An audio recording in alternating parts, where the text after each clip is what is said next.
This week you had asked to check in with Prairie to see what he's up to. Well, I'm working on his canter a little bit. He will come down to a walk or a stop very, very easily.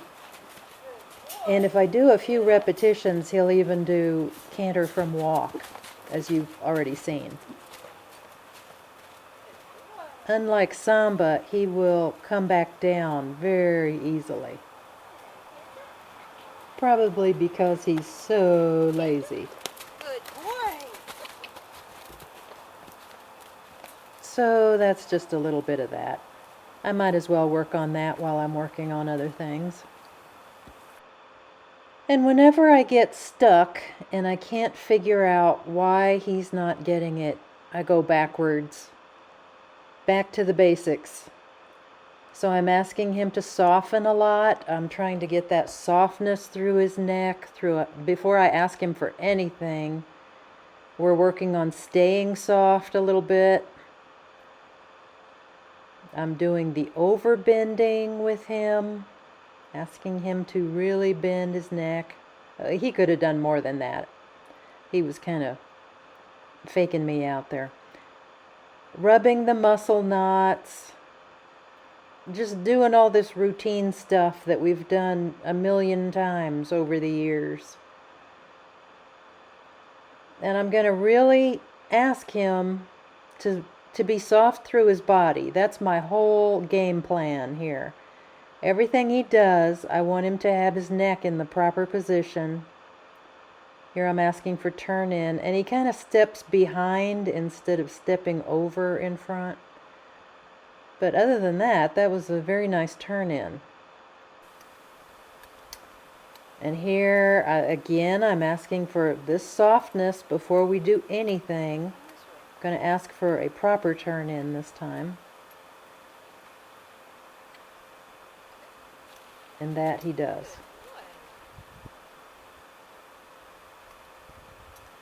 Now I'm asking him for move out. He's just pretty easy on the ground. I mean, he's like butter, really. He's very supple. He's very eager to try to figure me out, I think. He's very attuned to voice commands. So here I'm just walking him on his natural circle. I'm asking him to soften when he stops and just before we go. He's kind of cutting in on me here. I think he thinks I want him to trot, but I'm not asking for trot today. My goal is to get this wonderfulness on the ground to translate to under saddle. Because the minute I get on him, he turns into a stiff stone. And I just stop him after every couple of times around and just give him a rest and reward.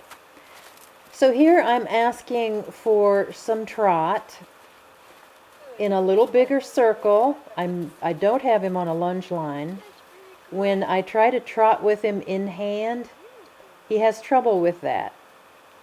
He puts his head all the way down to the ground and just kind of takes 2 or 3 steps. So I'm experimenting here. I put him in side reins, and I'm letting him go on a slightly larger circle where he can move a little more freely and maybe keep trotting. He tends to stop after 2 or 3 strides, but here I'm rewarding him for trying so hard. I know what you said about side reins. Don't use them until you don't need them anymore. But I'm trying to help reinforce to him where I want his head position. And he's kind of getting it. I think this is how I trained Samba. I want to get his trot down to a manageable size so I have some hope of riding it.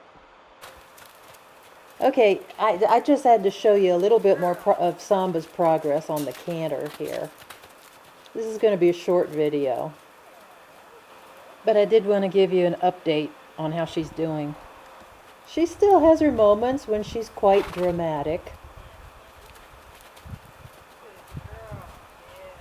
but she's starting to figure it out, I guess. I think she thinks she's supposed to lunge at me when she breaks into a canter. Because she kind of does that a lot. Oh, that was a good one. I find I have to give her a long enough pat to where her head starts to come down and she starts to relax. And she realizes she did something good. That was another good one. And that was good. You know, if I kind of rush her and I don't give her a moment to drink in success, the pressure kind of builds and she gets aggravated and worried. And this is going to be prompt response. And that was good. This is where we stop and pat.